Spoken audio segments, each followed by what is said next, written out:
My name is Kelly Royes-Sullivan. I'm from the Bronx, New York. I'm of Cuban, Jamaican, Irish, and Welsh descent. I've always had a hard time representing my culture, partly due to my own denial of my heritage, and that my parents taught me all that they knew, which happened to be just my Jamaican heritage. I'm not upset that I didn't get to experience my other cultures through my parents, mostly because I grew up in a heavily Spanish-influenced neighborhood and eventually adopted a lot of the Spanish culture, which it may surprise you to know wasn't too far off from my Jamaican heritage.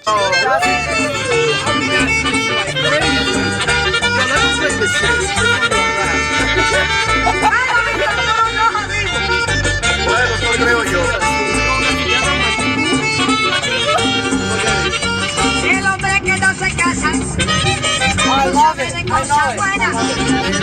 El hombre que no se casa, que no sabe de cosa buena, que sabe buscarla.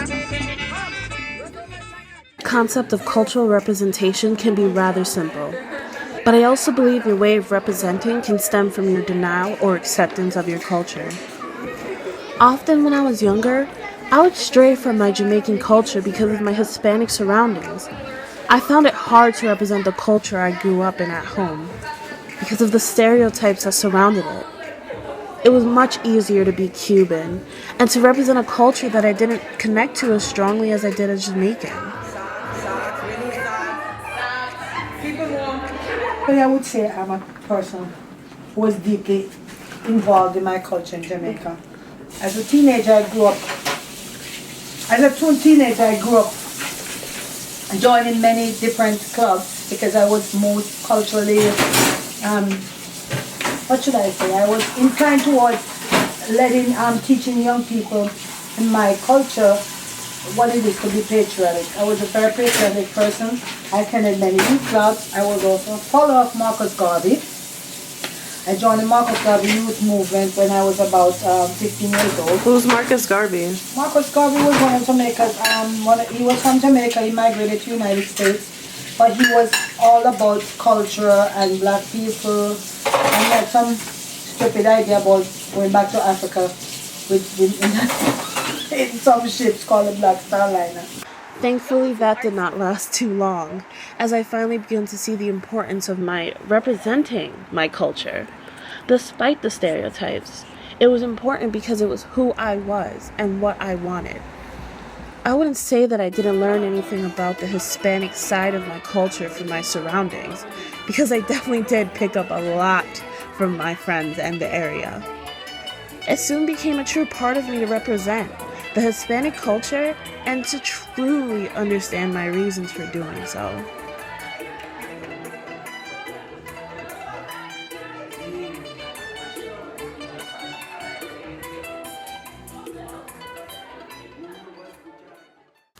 Knowing your culture is important to me for knowing who you are. If you're ashamed of your culture, you'll be proving to people that there is something wrong with your culture and with who you are, and there's no reason to ever feel ashamed to say where you came from. I often include others into my culture, and as I mentioned earlier, many of my Hispanic friends are surprised to see that I grew up in a household culture that has similar attributes to theirs. I also got to introduce my friends to a new style of cooking and foods, as they had done for me in the past. Chinese isn't my family. My great grandfather was from Ireland, Ireland over there, somewhere over there. My grandmother was Hispanic. My mother's great grandmother was Chinese. So we are all mixed up. That is why my face is so big, and that's why my hair is so limitedly curly and not curly sometimes. But we are all one people. We have Jewish Jamaicans, we have Indians. You have a lot of Jamaica. Chinese Jamaicans. We have Chinese Jamaican. We have Bush Stewart, who owned Air Jamaica, is a Caucasian, but his accent British. He's Caucasian. As much as I am all for understanding someone's culture and being a part of culture that you would love to have been born in, I do believe that many people represent cultures in such a negative way, but they don't realize nor think about it.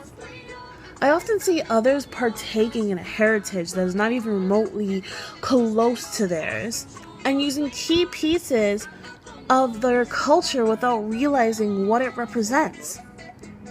An example, dreadlocks in the Jamaican community represent a religion, a way of life, and thinking. Few things are you don't eat pork and you love hard and you're actually pretty intelligent. Many people in Jamaica were prosecuted for having dreadlocks, and many couldn't work jobs.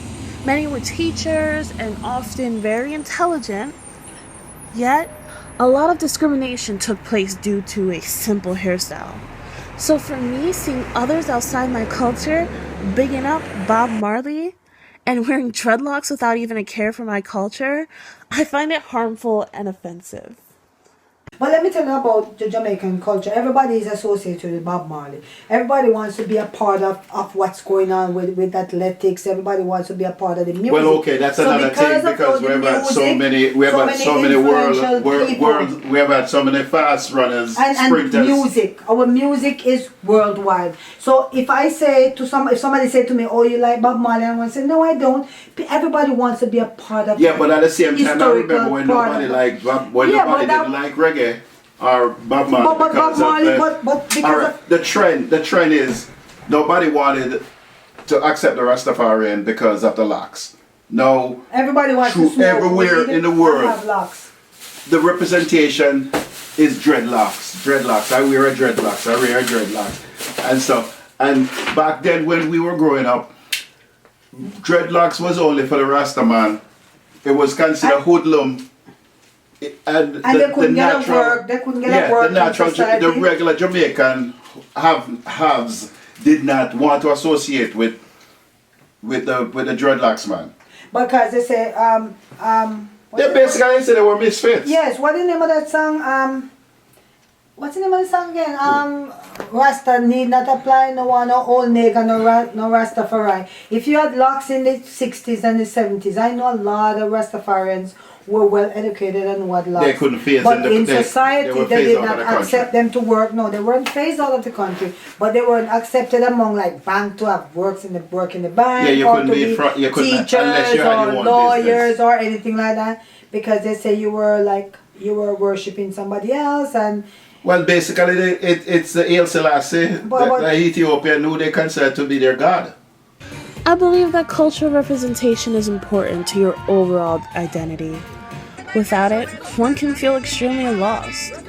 Whether you feel embarrassed or feel that you don't know much, it is important that you let others not see shame for your heritage, no matter who you are. You know about Miss Lou? Everybody, Canada, Jamaica, everybody loves Miss Lou. She was one of Jamaican's icons. She was a comedian. Boy, you should listen to her.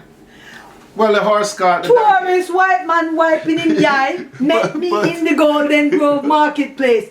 He looked at my whole clothes brown with stain and soaked right through with the Portland rain. He turned up his eyes. He cocked up his nose. He said, "You're a beggar, I suppose." You know, we don't judge people in Jamaica when we're growing up. People would judge you sometimes by the way you look, but we try not to do that now. We're so culturally aware of certain things. Well, it's many generations have come. I wanna love you. I wanna love you. Never the first one. Love and treat you right. I wanna love you every day and every night. I'll be together. Just get out the way. With the roof right over our head. Alright, my battery is going dead, so. Alright, go do your thing. Locks? One time I tried to get my hair locks when Bob Marley and Dennis Brown and all those guys were, showing using their locks. I tried to get my hair locks, but it just got tangled up, as you see. It's all tangly.